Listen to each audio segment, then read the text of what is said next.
Hi viewers, welcome to our channel. இன்றைக்கி நம்ம சேனலில் எலும்புக்கெல்லாம் ரொம்ப ரொம்ப பலம் தர்ற மாதிரி ரொம்பவே ஹெல்த்தியான சின்னவங்களுக்கு பெரியவங்களுக்கு எல்லாருக்கும் ஏற்ற மாதிரி அருமையான ஒரு தொகையில் அரைக்க போகிறோங்க. பிரண்டை தொகையில் இதான் இன்றைக்கி பண்ண போகிறோம். ரொம்ப ரொம்ப ட்ரெடிஷ்னலான மெத்தடில் அருமையாக பண்ண போகிறோம்.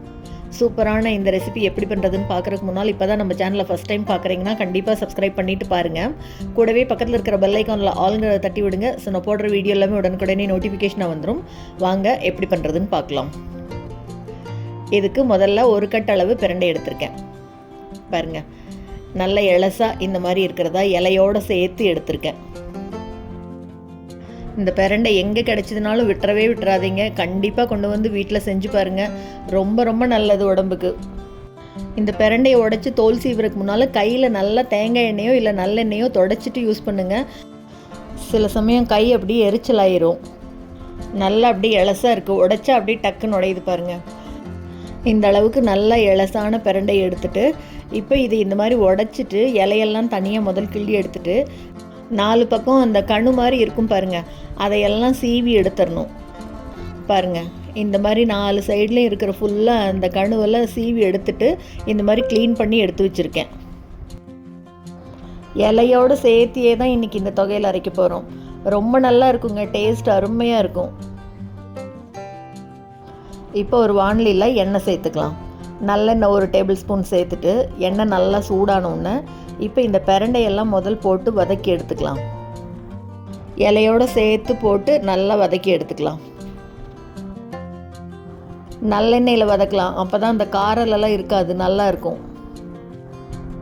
பிரண்டை அப்படியே நல்லா கலர் மாறி சுருண்டு வரும், அந்த அளவு நல்லா வதக்கிக்கணும். அப்படியே லைட்டாக கலர் மாறி வருது பாருங்கள், தெரியுதா? இன்னும் கொஞ்சம் நல்லா வதங்கட்டும், அப்படியே நல்லா சாஃப்டாக வரணும்.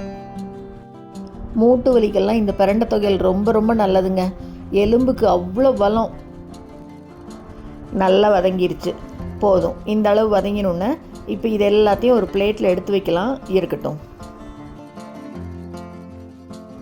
இப்போ அதே எண்ணெயில் காஞ்ச மிளகாய் 5லேருந்து 6 மிளகாய் சேர்த்துக்கிறேன். நீங்கள் உங்கள் காரத்துக்கு தகுந்த மாதிரி பார்த்து சேர்த்துக்கோங்க, கூட்டியோ குறைச்சோ சேர்த்துக்கலாம்.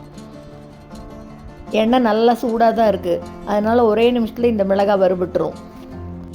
நல்லா வறுபட்ட உடனே இந்த மிளகாயையும் வதக்கி வச்ச பிரண்டையோடு சேர்த்து எடுத்து வைக்கலாம், ஆறட்டும்.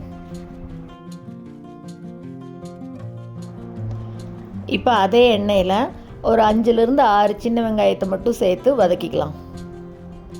பூண்டு சேர்த்துற மாதிரி இருந்தால் இந்த வெங்காயத்தோடையே சேர்த்து 5 பல் பூண்டு சேர்த்து வதக்கிக்கணும். வெங்காயம் கொஞ்சம் நல்லா சாஃப்டாக வர்ற வரைக்கும் வதக்கி விட்டுக்கலாம். இது கூடயே ஒரு சின்ன துண்டு புளியை சேர்த்துட்டு அதையும் நல்லா வதக்கிட்டு இப்போ இது கூட ஒரு சின்ன துண்டு இஞ்சியும் சேர்த்துக்கலாம். இஞ்சி சேர்த்து பண்ணும்போது டைஜஷனுக்கு பிரச்சனை இருக்காது, டேஸ்ட்டும் நல்லா இருக்கும். நல்ல புளிப்பு காரமாக அட்டகாசமாக இருக்கும் இந்த தொகையில். இப்போ இதெல்லாம் நல்லா வதங்கினோன்னே அடுப்பை ஆஃப் பண்ணிடலாம். அடுப்பை ஆஃப் பண்ணதுக்கப்புறமா இப்போ இது கூட நல்லா ஃப்ரெஷ்ஷாக துருவி வச்ச தேங்காய் 2 டேபிள் ஸ்பூன் இருக்குது, அதையும் சேர்த்துக்கிறேன். தேங்காயோடவே ஒரு கொத்து கருவேப்பிலையும் சேர்த்துட்டு இந்த தொகையிலுக்கு தேவையான அளவு உப்பும் சேர்த்து இப்போ இது எல்லாத்தையும் நல்லா ஒரு தடவை பரட்டி விட்டுடலாம். தேங்காய், கருவேப்பிலை, உப்பெல்லாம் அடுப்பை ஆஃப் பண்ணதுக்கப்புறம் சேர்த்தினா போதும். சேர்த்து நல்லா பரட்டி விட்டுட்டு இதை கம்ப்ளீட்டாக ஆற விட்டுடலாம். இதெல்லாம் நல்லா ஆறுனதுக்கப்புறமா இப்போ ஒரு மிக்ஸி ஜாரில் வதக்கி வச்சுருக்கோம் இல்லையா பிரண்டையும் மிளகாயும், அதை முதல் போட்டு ஒரு தடவை ஒரு ஓட்டு ஓட்டிட்டு அதுக்கப்புறமா இந்த வதக்கி வச்சுருக்கிற வெங்காயம், இஞ்சி இதையெல்லாம் சேர்த்துட்டு நல்லா கெட்டியாக தொகையில் பதத்துக்கு அரைச்சி எடுத்துக்கணும். தண்ணியெல்லாம் நிறைய ஊற்ற வேண்டாம். வெங்காயத்தில் இருக்கிற ஈரப்பதமும் பிரண்டையில் இருக்கிறதுமே போதும். நல்லா கெட்டியாக விட்டு விட்டு அரைச்சி எடுத்தோம்னா பாருங்கள், இந்த மாதிரி தொகையில் பதத்துக்கு அட்டகாசமாக வந்துடும். அவ்வளோதாங்க, ரொம்ப ரொம்ப ஹெல்த்தியான தொகையில் இன்றைக்கி சூப்பராக பண்ணியாச்சு. நல்லா கெட்டியாக அரைச்சி எடுத்துக்கணும் இந்த அளவுக்கு. இதை அப்படியே சூடாக சாதத்து மேலே போட்டு நல்லெண்ணெய் விட்டு சாப்பிட்டிங்கன்னா அவ்வளோ அமிர்தமாக இருக்கும். சூப்பரான இந்த ரெசிபியை நீங்களும் செஞ்சு பார்த்துட்டு மறக்காமல் கமெண்ட்டில் சொல்லுங்கள். இந்த வீடியோ உங்களுக்கு பிடிச்சிருந்ததுன்னா லைக் பண்ணுங்கள், ஷேர் பண்ணுங்கள், கமெண்ட் பண்ணுங்கள். மறக்காமல் நம்ம சேனலை சப்ஸ்கிரைப் பண்ணுங்கள். கூடவே பக்கத்தில் இருக்கிற பெல் பட்டனையும் தட்டி விடுங்க. ஸோ நான் போடுற வீடியோ எதுவுமே மிஸ் பண்ணாமல் பார்க்கலாம். தேங்க்ஸ் ஃபார் வாட்சிங்.